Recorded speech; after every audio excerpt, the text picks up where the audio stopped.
This is how the way John puts it, John 1. You know these verses. In the beginning was the Word, and the Word was with God, and the Word was God. And then verse 14 it says, and the Word became flesh and dwelt among us. And we beheld His glory, the glory as of the only begotten of the Father, full of grace and truth. So Jesus, the Word, God, came and He was manifest as flesh. And He dwelt among us. You see, God came down, lived among people. But He kept His glory, in the sense that this is the glory of the only begotten of the Father, full of grace and truth. So Jesus, came from heaven full of grace and truth, came to mankind to give us abundant life, to give us His fullness. I don't know if you remember when Paul talks about the new covenant in 2 Corinthians 3. He says like this in the last verse, verse 18. But we all, with unveiled face, beholding as in a mirror the glory of the Lord, are being transformed into the same image from glory to glory, just as by the Spirit of the Lord. So as a believer church, we are being transformed from glory to glory to the image of His Son, Jesus Christ. But what does this glory look like? Again, John 1 verse 14 tells us, and the Word became flesh and dwelt among us, and we beheld, we see His glory, and the glory of the only begotten Son, which is what? The full of grace and truth. Full of grace and truth. So here's what I want to summarize a little bit about this faith that has to be received, church. Faith that works has to be received because faith in this particular text that I just shared with you is like what we showed here, is that Jesus became the pathway to God. But in order for that to happen, we need to be willing to receive that. Faith that works means that we not only acknowledge and recognize our weaknesses, not only do we recognize and acknowledge our neediness, but we need to acknowledge and see our neediness, but then we need to see the fullness of Jesus. We come to Jesus with our emptiness so that Jesus can give us His fullness. He wants to fill us with His fullness. So many times, when we look in the Old Testament, in order for us to come to God, we have to go through so many steps. When the priest wants to go into the Holy of Holies, he has to not only dress properly, he needs to prepare himself, he needs to be clean, he needs to wash his hands, have the right sacrifices. They have to have the right steps. And they have to be perfect, otherwise they're going to die in that tabernacle.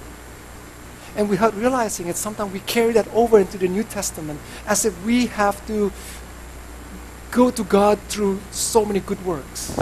We have to be right before God, before we go to Him. Well, Jesus already made it right on the cross. We can come to Him. The veil has been broken, has been ripped, so we can come to Him as we are. And we see this story in the Bible as well, and you're familiar with the story. I want to make this point. Now it happened as they went that He entered a certain village, and a certain woman named Martha welcomed Him into her house. And she had a sister called Mary, who also sat at Jesus' feet and heard His word. But Martha was distracted with many serving, and she approached Him and said, Lord, do you not care that my sister has left me to serve alone? To serve alone? Therefore tell her to help me. Do you see what Martha was doing here? Martha was busy. She was trying to be a good host to Jesus. She was serving and serving and serving Jesus. She got frustrated when she saw her sister being idle, sitting at Jesus' feet and listening to Jesus. She got frustrated. She got angry maybe. She got jealous. And she started complaining. And that's what happened when we're stressed out. I don't think God wants us to serve Him frustrated, stressed out, and angry. I think God wants us to serve Him joyfully, with peace, with thanksgiving. Not with anger, not with frustration, not with upsetness, not with fear and anxiety. But I don't know if you've seen this before, church, but take a look at this again. Do you notice what Martha did here to Jesus, to Mary? It's one thing to serve Jesus frustrated and stressed out. That's between you and God. It's up to you. If you want to serve God stressed out, even though that's not God's will for us to be stressed out while serving Him. It's one thing to do that, but it's another thing when we try to prevent someone else drawing close to God. Mary was at Jesus' feet, trying to get the fullness of God, fullness of Jesus, listening to every single word coming out of Jesus' mouth. But Martha, not only was she stressed out, but she said, Jesus, tell her to help me out. She tried to prevent her sister to become intimate with Jesus. And that's a no-no. Sometimes we do that, church. Maybe not by purpose. When somebody wants to get close to God, when somebody wants to draw close, sometimes we tell them, oh, if you want to draw close to God, you got to do this and do that and do this and do that. No, that's not the way you hear God. No, you got to go through it. We complicate matters. And we prevent somebody drawing close to God because we make them busy to serve in so many activities. And Jesus kind of rebuked Martha. This is what he said, kind of confronted her. Jesus answered and said to her, Martha, Martha, you are worried and troubled about many things. But one thing is needed, and Mary has chosen that good part, which will not be taken away from her. Look at that part here. Do you notice that Jesus did not rebuke Martha for her ministry? Jesus never said, Martha, I want you to stop what you're doing. You're being a bad host. You're busy. No. Jesus never rebuked Martha for her ministry. Jesus confronted Martha for her worriness, her trouble for many things. Maybe we need to ask that in ourselves now, church. God is not against our ministries, but in our ministry, are we troubled? Are we worried and anxious about many things? And God said, that's no. Because there's only one thing that you need. Maybe we need to ask ourselves, what are we worried about? What are we anxious about? You may think that, well, Pastor, I have mouth to feed. I have a retirement, I have a mortgage to pay. I have a deadline, to meet for my boss and my job and my this and my that. I have my in-laws to take care of. I have my this, I have this and that. And you worry so much.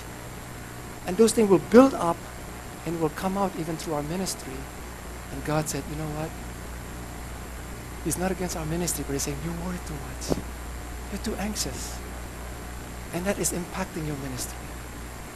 I don't want you to serve out of your worriness. I don't want you to serve out of your anxiety. Because in the end, it's because we have built ourselves in the wrong foundation. And Jesus said the right foundation is just one thing. That's not my word, that's his word. He says right there. But one thing is needed. Just one thing. And what is that one thing, church? He didn't describe it completely, but he said it right there. And Mary has chosen that good part. Mary has chosen that one thing. So what is that one thing? Well, take a look again what Mary was doing there. It says right there, Mary, who also sat at Jesus' feet, heard his word. The one thing that is needed is simply for us to receive his word, to receive his fullness, to come before the Lord, and let God fill us up with his word, with his love, with his grace, with his truth, because Jesus came full of grace, full of truth, according to John 1 verse 14. Church, two sisters welcome Jesus into their home. Let's illustrate that as two people welcoming Jesus into their life. But Martha saw Jesus as someone that has to be served. Martha saw Jesus as someone who was wearied, and she needs to serve Jesus. I need to serve Jesus. I need to be a good host. But Mary saw Jesus as a man full of grace and truth, and I need to be filled by him. Two sisters, both accepted Jesus into their home, but one saw him as a man that needs to be served, but the other one said, this man is full of grace and truth, and I need to be filled. I need him. I need him to fill me up. How do we look at Jesus, church? Do we look at him always like, I gotta serve him, I gotta serve him, I gotta serve him, I gotta serve him? It's true, we need to serve him. But we need to serve him out of that intimacy with him. We don't need to look at him as a man who's full of laws, who wants to show us our sinfulness, and he's ready to judge, and we need to serve him. If not, he's not going to be pleased with us and all these things. Jesus said, Mary has picked a good thing.